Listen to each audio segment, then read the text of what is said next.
Is the CAD of our robot. You could see here in the explosion the Arduino, solenoid, breadboard, servo, voltage reducer, and battery. On the right side here, we have the piston, the air tank, and the rollerblade wheels. For the steering, we used a bell crank system where the wheels turn a maximum of 30 to 35 degrees, similar to a car. And for the propulsion system, we use a crankshaft system where the axles are independent, so there's no need for a differential, and the gears are one-way gears, so the wheels can spin regardless of if the piston is firing or not. For the parameters, you can see our height is within the 16 inches. We have about 2 inches to spare if you measure from the center of the tire. This blue line here is the path of the tubing. On the right, you can see we are within the 12 inches of diameter, and these are the parts that we sourced. Hello, so I'll be talking about the electrical portion of this project. So components used are listed over here, left side of the screen, as well as a Tinkercad model depicting the circuit diagram over here. And all the wires seen in this model is color-coded and is identical to the one seen on the test board on the next slide.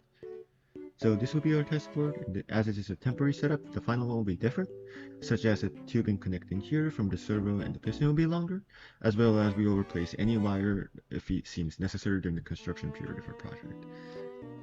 And GIF over here shows that components are secure and doesn't fall off if you shake it. And looking at back our test board, the battery is connected here to the breadboard, and it connects the whole test board, and MOSFET here is connected to the resistor and acts like a voltage regulator.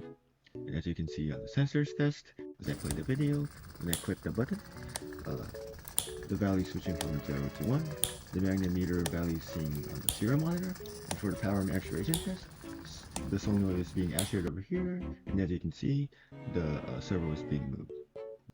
And also the piston here is connected to the solenoid. Here is the pseudocode. We had two main goals in the pseudocode: impulse response characterization and the control system. On the left is our impulse response characterization. When given an impulse input where the piston is fired, we use the mechanical design of the switch to determine exactly how far our rover has gone. And in the right side, our control system, the way this works is that we use the magnetometer to determine X and Y values.